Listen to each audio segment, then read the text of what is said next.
Is it visible? Okay, fine. So last day we've seen all the boundary conditions, that is dielectric to dielectric, the conductor to dielectric and conductor to free space. So we've seen what are the different boundary conditions we're supposed to have. So based on those boundary conditions, let us solve a problem. I'm just writing the problem.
Figure shows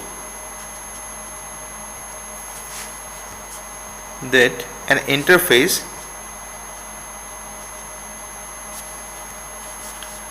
is defined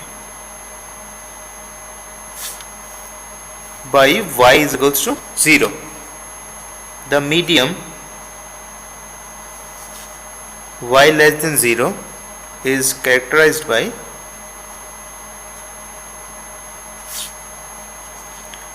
epsilon r1 and medium y greater than 0 is characterized by epsilon r2. The normal unit vector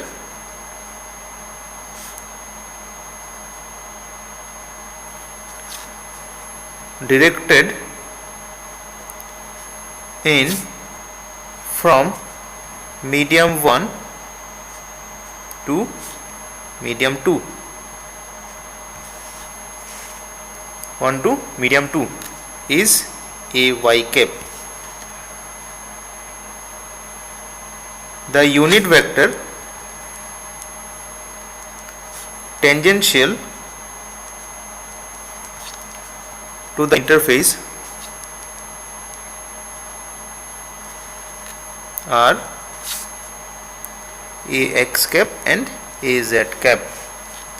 Let epsilon r1 is 2, epsilon r2 is 3, and given that E1 vector electric field at medium 1 is twice ax plus 4ay plus 6 az. Assume the interface y equals to 0 is charge free. Find D1, E2 and D2. So this is the interface which is separating two different medium. This side it is medium 1, this side it is medium 2. So this interface is at the y is equals to 0. So obviously the unit normal vector on this interface is the ay cap, and the tangential vectors are unit vectors are ax cap and az cap, right? So they have been given the medium properties as well. It is having epsilon r1 is 2, epsilon that is medium 2, that is epsilon r2 is your 3. These are the value epsilon r1, it is epsilon r2. They have been given the field, electric field at medium 1. We need to find out the flux density at medium 1, electric field vector at medium 2 and flux density in the medium 2. So here we need to use the boundary condition. So obviously this interface separating two different dielectric. So we need to apply dielectric to dielectric boundary conditions. We need to go with dielectric to dielectric boundary condition. So obviously dielectric to dielectric boundary condition says that tangential component of electric field is same in the both side, right? But tangential component of D is discontinuous. Normal component of D is continuous if the interface is charge free. So here it has been mentioned, interface is charge free, and normal component of E is discontinuous. So these are the different boundary conditions we are having for dielectric to dielectric interface. Okay, so what has been given here, E1 is given. So obviously from that we can easily find out what is D1, flux density, because D is epsilon E.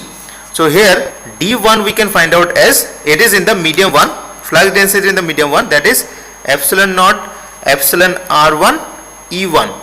These are the vector.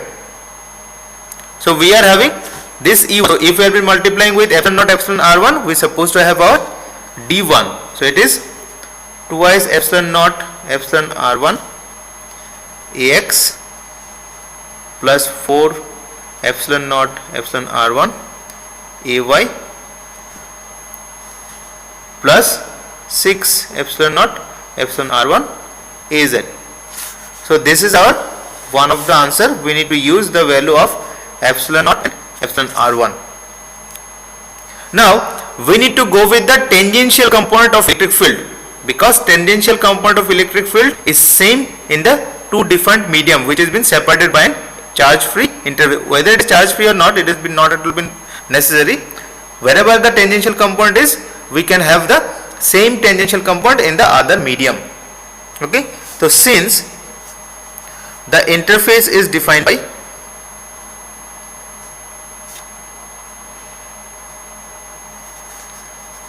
y is equals to 0 and AX and AZ are tangential to the interface,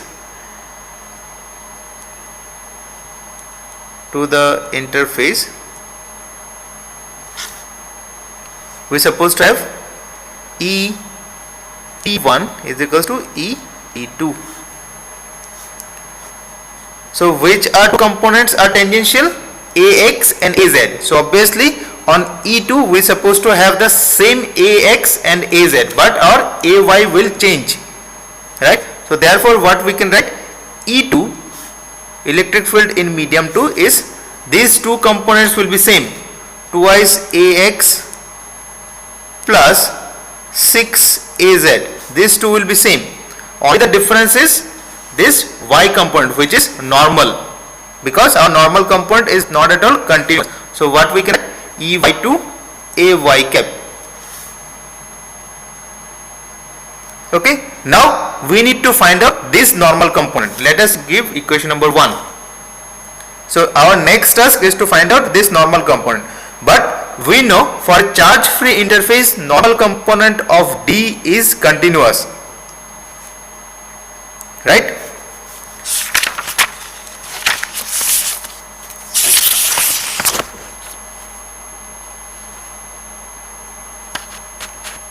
So to this interface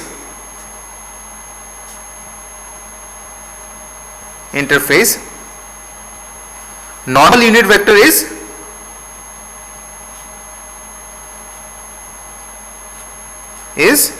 AY cap.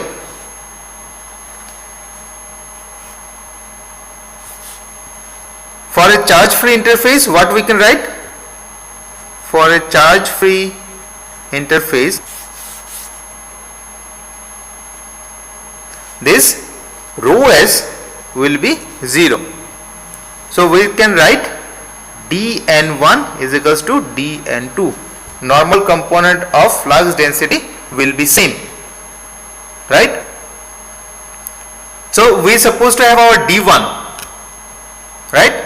So from this D1 we need to find out which component is normal. So here normal component is Y, right? So for the D2 this Y component will be same, only this X and Z component will be different. So we can write directly for this normal component. So for this D2 we can write directly this value, that is 4 epsilon naught epsilon R1 AY cap only the difference is in x and z component. So we need to write dx to ax plus this one also plus dz to az cap. Let us give equation number 2. Now what is this d2 again? d2 is epsilon e2, right? We know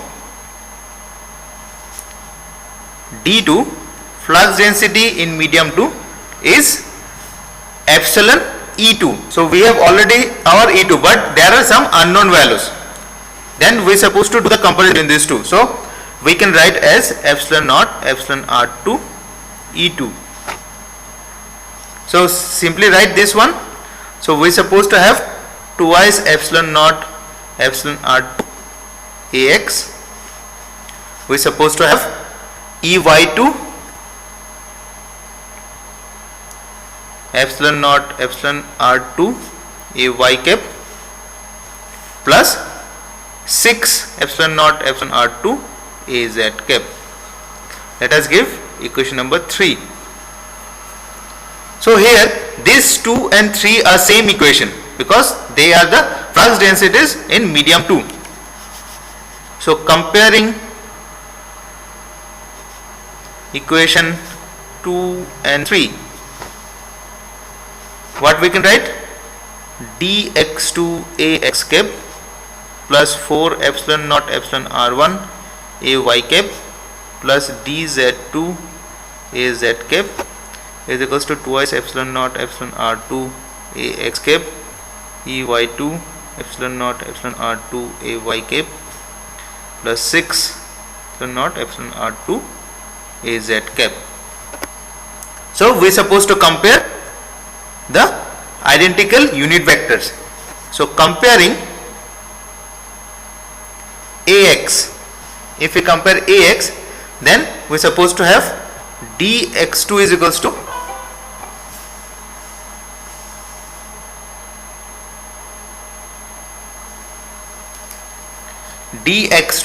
to this one 2 epsilon naught epsilon r2, right? Then if we compare y ay, then we are supposed to have this epsilon naught will get cancelled, right? Then we are supposed to have ey2 is equals to 4 epsilon r1 by epsilon r2. If we compare az component, then we are supposed to have dz2 is equals to 6 epsilon naught epsilon r2, right? So we are having our unknown value ey2 in this equation, equation number 1. We are having our unknown value in equation 2, that is dx2 and dz2. We have already derived our d1. So if we write e2 will be twice ax plus 4 epsilon r1 by epsilon r2 ay cap plus 6 az cap. So we know the value of epsilon r1 and epsilon r2, we simply this value. So this is one expression. Then for d2 we need to use these unknown values in equation number 2. Then it is twice epsilon naught epsilon r2 ax cap plus 4 epsilon naught epsilon r1 ay cap. Then dz2 is 6 epsilon naught epsilon r2 az cap. These are the two answers, and another answer is this one. Clear? Any doubt how we have solved? Any doubt? Anyone? First, we have been understood what is the normal vector and what are the tangential components. So after knowing this, we have been understood what is the interface, what is the condition of interface, whether it is having some charge or whether it is charge free. After that, by knowing about the medium, then we have been chosen the appropriate boundary condition. So here it is dielectric to dielectric boundary. The boundary is separating two different dielectric medium. After that we have been used all the boundary conditions, tangential components, normal components, all those things we have used. Any doubt, anyone?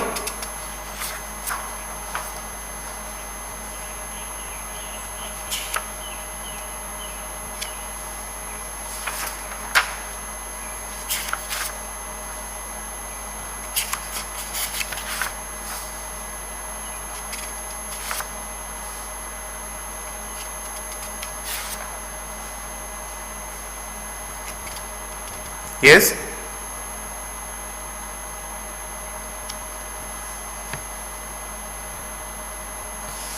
Because on E2 we know for the dielectric to dielectric boundary conditions, tangential components are continuous.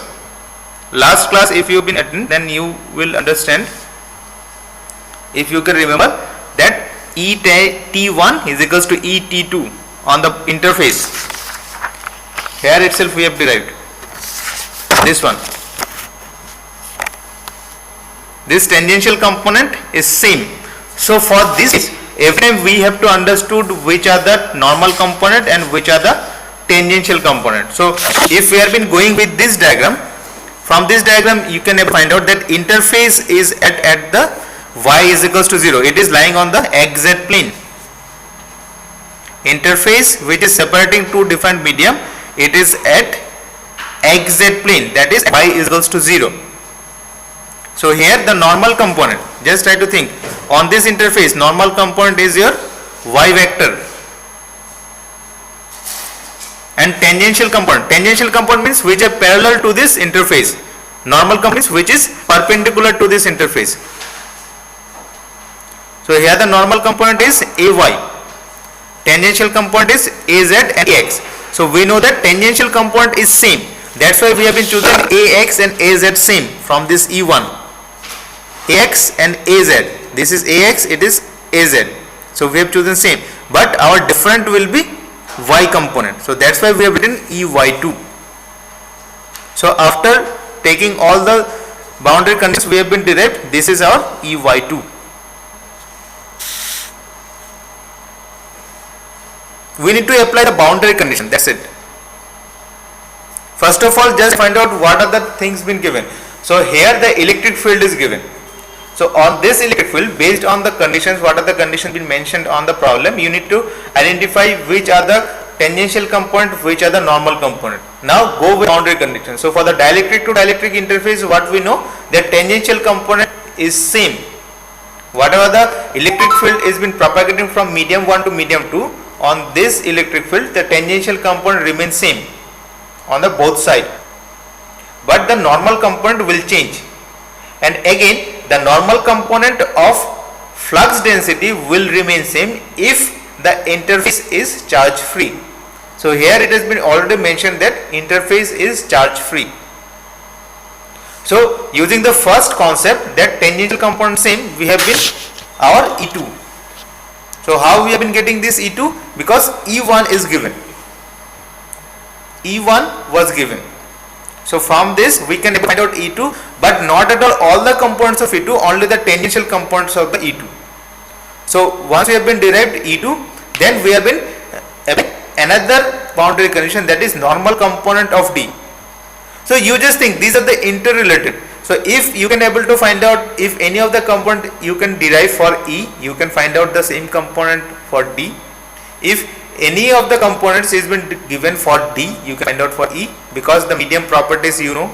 Here the medium properties have been mentioned by epsilon R1 and epsilon R2, right? So here normal component of D we know, so obviously from this D we can easily find out our Y. Clear?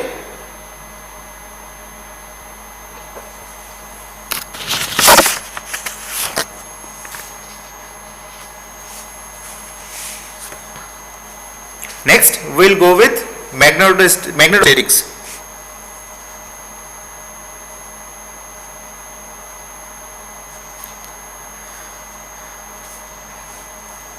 So magnetostatics basically starts with Biot-Savart's law, right?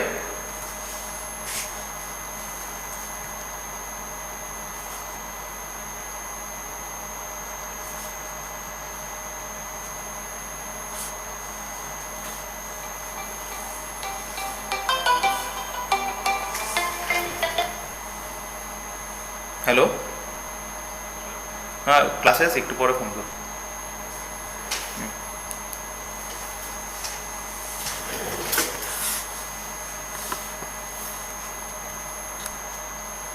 So if there is any current in conductor, let us consider the current has been flowing on this conducting line, then the field which is observed at a point P, let us consider it is dH, due to this portion of dl, it is depends upon the angle which it makes with the distance vector or the radial vector r and the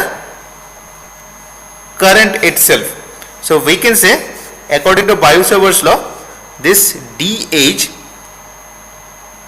that differential magnetic field intensity which is produced or which is observed at P, it is by some this element, that is I into dl, is proportional to the I into dl and sine of the angle alpha between the element and the line joining, that is vector r, and inversely proportional to the distance r between P and the element, this P and the element.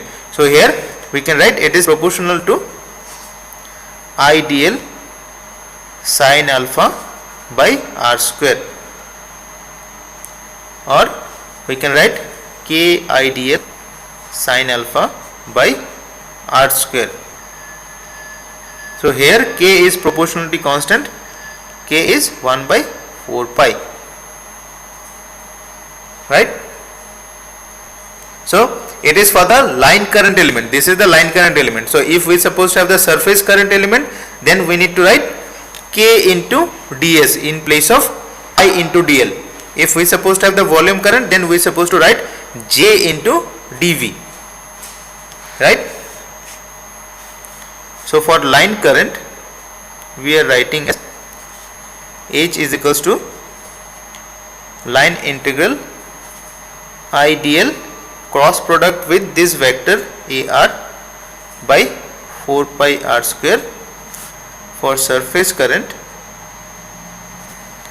this H will be surface integration k ds cross product with AR 4 pi r square, and for the volume current density we are supposed to have H equals to volume integral j dv cross product with AR to 4 pi r square.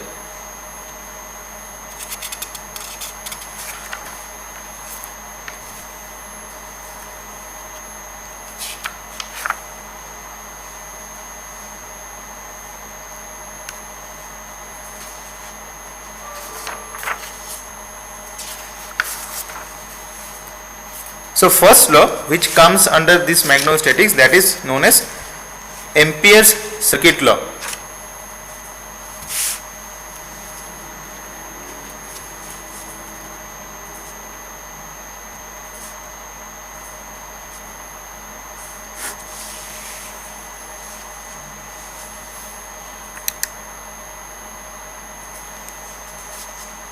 That is also a Maxwell's equation.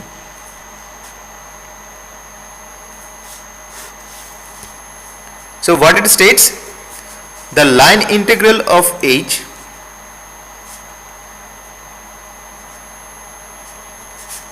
is magnetic field intensity around a closed path is the same as the net current I enclosed by the path, that is closed line integral H dot dl is I enclosed. So if we supposed to have the closed line integral of H, then we supposed to have the I enclosed. So what does it mean?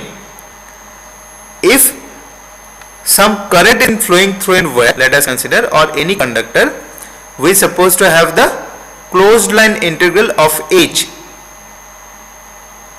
closed line integral of H. Or if we supposed to have the closed line integral of H, closed line integral of H, let us consider on this circle, this is in line. So if we supposed to take, if we are taking this closed line integral, then we can have the current. Or if we are having a current carrying conductor, then we supposed to have this closed line integral of H. Okay, so in the two way we can explain. If H is there, then we supposed to have I enclosed. Or if we are having some current on any conducting wire, then we are having the closed line integration of the H. We can explain it more in different way. Let us apply the Stokes theorem.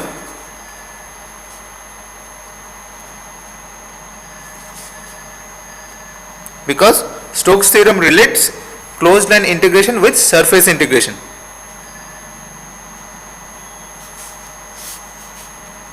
I enclosed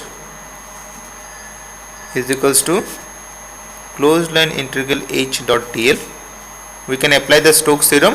Closed line integral will become surface integration by taking the curl of that vector.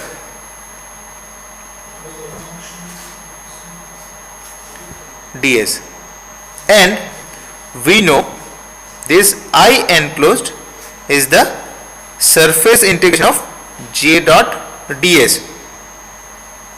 So whatever the current we are having, this current is due to the density which lies on the surface. This total current enclosed is on the surface, the current density which is on the surface. Then we can relate these two. So we can write by taking this surface integration, del cross H is J.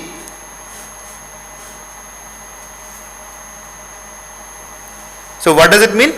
If we are supposed to have curl, if there is some curl of H, curl means rotation. If there is rotation of magnetic field intensity, then we are having current density. Or if we are having some current density on any conducting wire, then around it there should be curl of H or rotation of H. Or you can say rotation of H will produce current density, or current density will produce rotation of H. So that's why when you are having some current been flowing on a wire, around it you always observe some magnetic field.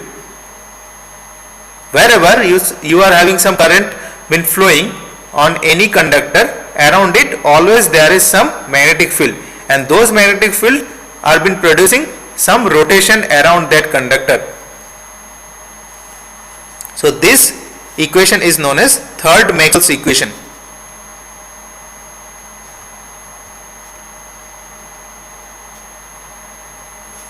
Or Ampere's law in differential form, or point form. So this equation is Ampere's law in integral form.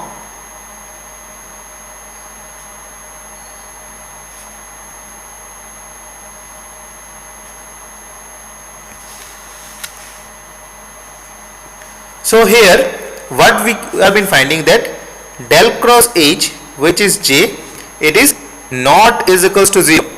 But previously for the electrostatic case, what we have been found, that del cross E was is equals to 0 for electrostatics.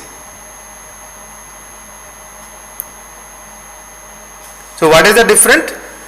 Del cross E is equals to 0. What it signifies? It signifies that electrostatic field is conservative in nature.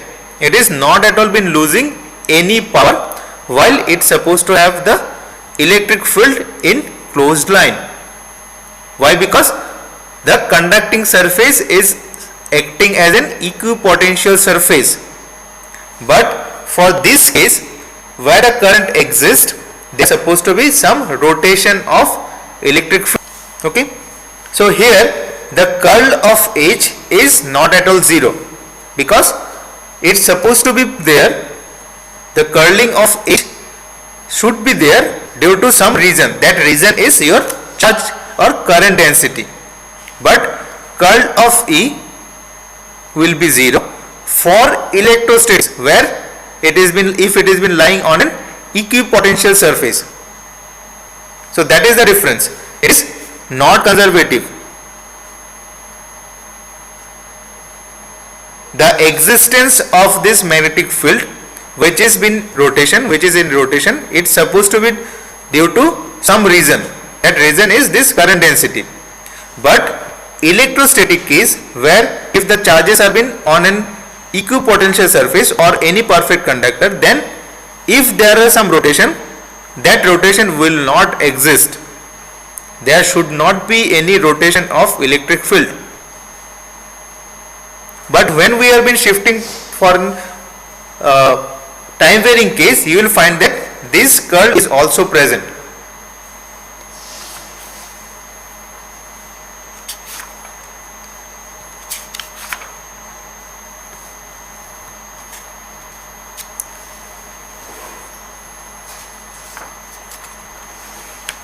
Next, we have this electric flux density. Next, we are supposed to go with magnetic flux density.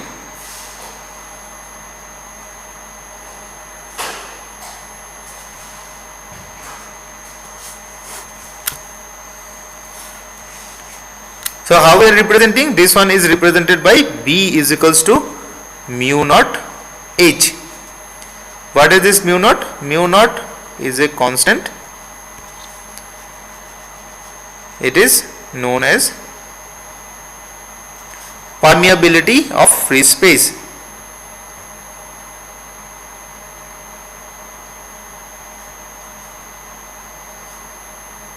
Free space. The unit is Henry per meter. It is having the value of 4 pi into 10 to the power minus 7. So magnetic flux through a surface S, the magnetic flux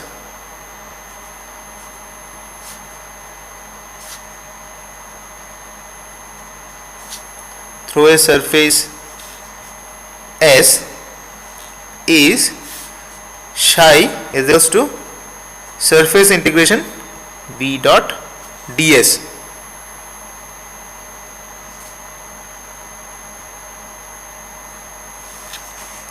So magnetic flux is represented in Webers. Magnetic flux is always represented in Webers.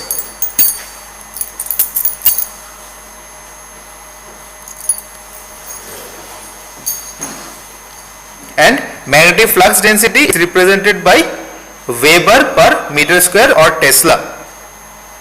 Okay. Next, we are supposed to go with concept that isolated magnetic charge does not exist or isolated magnetic pole does not exist.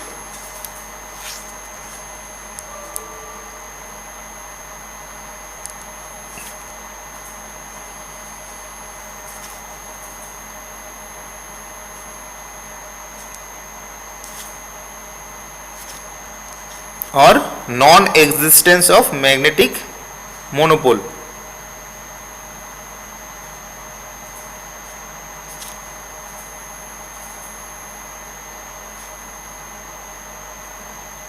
Non-existence of magnetic monopole. So let us take we supposed to go with the comparison with electric charge and magnetic, or with a magnet which supposed to have the two poles. So let us consider it is plus q, a positive charge. So let us consider we are having some measuring device been connected at some distance.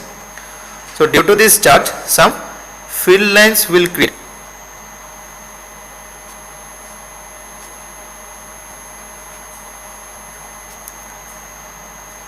So this charge is been kept within closed surface. So we supposed to have the flux, right? So this flux psi is same as the charge which has been enclosed, right?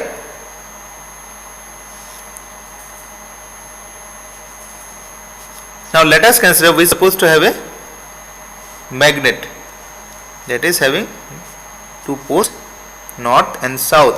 So obviously we know that the field lines will generate at north pole and terminate at the south pole. It is supposed to generate at north pole and terminate at the south pole.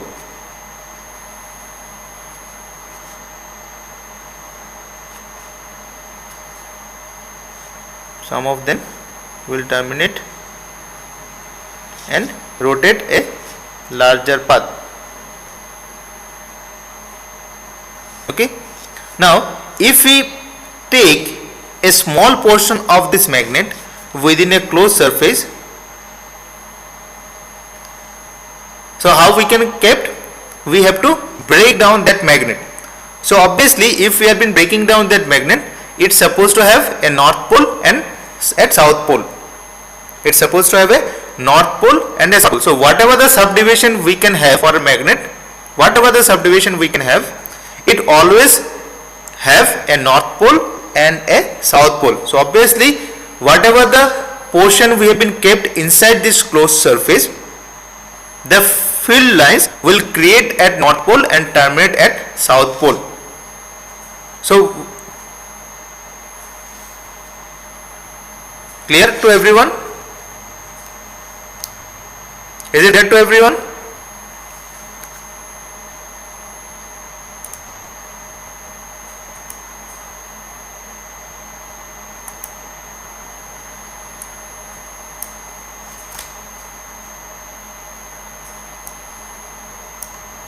Is it for everyone or for few of you?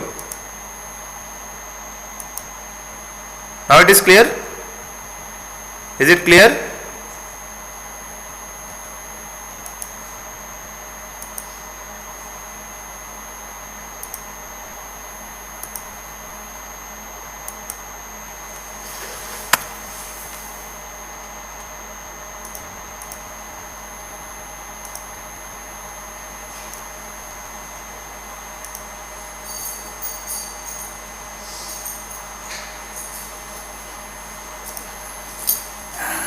Now it is clear? Is it clear? Everyone?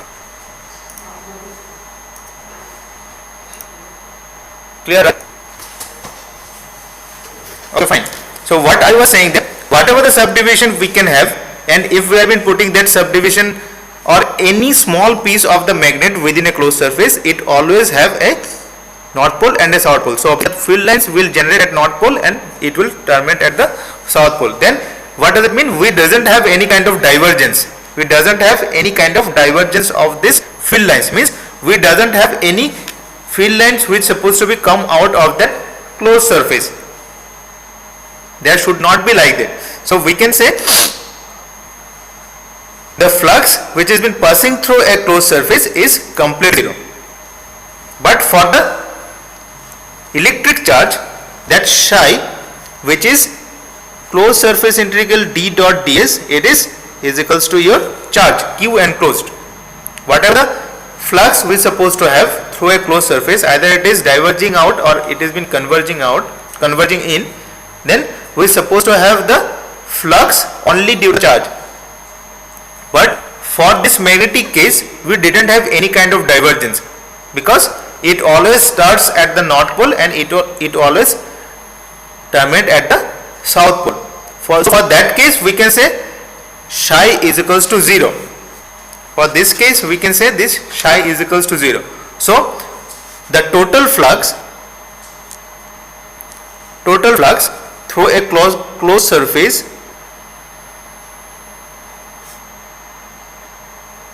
because we doesn't have any kind of divergence. All of the fields which supposed to be created in north pole, it's supposed to terminate in the south pole. Total flux through a closed surface in a magnetic field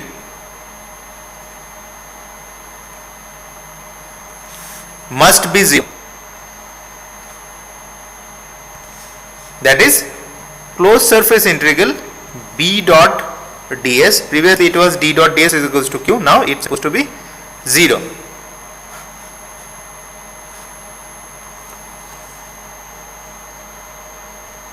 So this one referring to the law of conservation of magnetic flux, or we can say it's Gauss law for magnetostatic fields. Law of conservation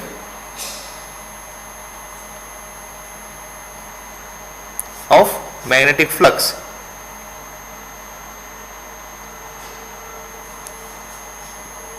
Or Gauss law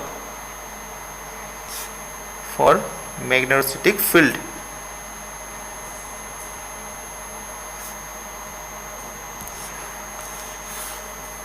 Okay.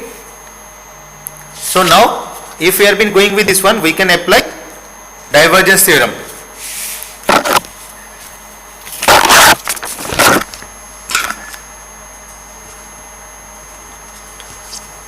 So let us give it is equation number 1,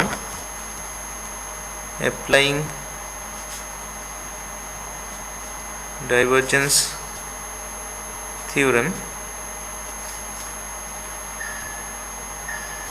in equation 1, we are supposed to have D dot ds is equals to volume integral del dot B dV is equals to 0, or we can say del dot B is equals to 0.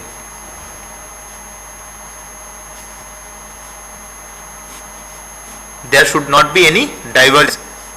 There should not be any flux line which is supposed to be have existence outside of the closed surface. It is also known as Maxwell's fourth equation.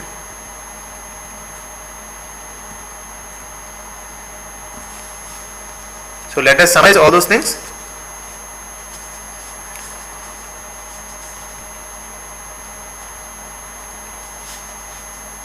Maxwell's equation for static, electric and magnetic field. So we are supposed to have two different forms. One is differential form and another is integral form. Differential or point form.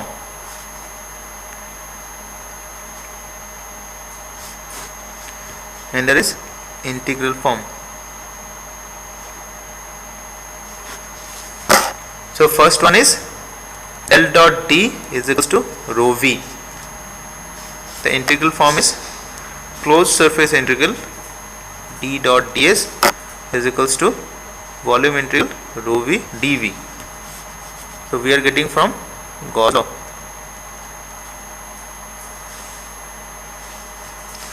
Second one is del dot B is equals to 0. Closed surface integral B dot ds is equals to 0. So how we are getting?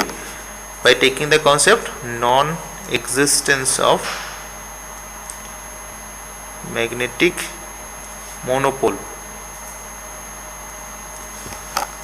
Third one, del cross E is equals to 0, or closed line integral E dot dl is equals to 0. So we have been taking the concept conservative nature of electrostatic field.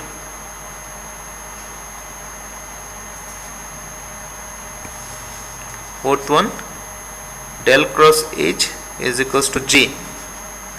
Closed line integral H dot dl is I enclosed is surface integral J dot ds. We are taking from Ampere's law. So these are the four Maxwell's equation considering the static field, static electric field and magnetic field.